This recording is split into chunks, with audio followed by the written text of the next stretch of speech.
Topic 5. Effects of forces on shape and motion. Now we come to part 2. Effects of forces on the motion of an object. Here we are just doing a quick revision on the effects of forces. Firstly, the shape of an object. Then secondly, motion of an object. Thirdly, direction of an object. In part 2 here, we're looking at the motion of an object. Here we're looking at resultant force on free-moving objects, like this one here. Resultant force can be abbreviated as F subscript R, or net force F subscript net. In this first situation here, the net force, or the resultant force, is 3 newtons to the right, as is obvious. And then you can work out the resultant force on each of these yourself. Now we're looking at the relationship between resultant force on an object and the acceleration of the object and the mass of the object. Look at this first situation here.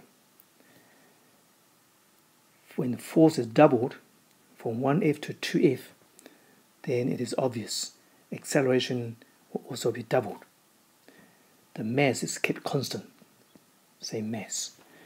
In the second situation, the force now is kept constant, but mass is now double. So m goes to 2m. And what about acceleration? It will go to, I think it's not too hard to guess. Here is a formula relating force and mass and acceleration to each other. Force here should be interpreted as net force, because there can be more than one force acting on an object. So let's use this formula here to solve this simple problem. We are asked to find out how big the force is.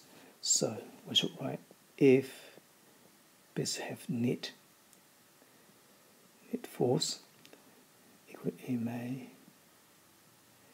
The total mass is 1 kg plus 2 kg is 3 kg.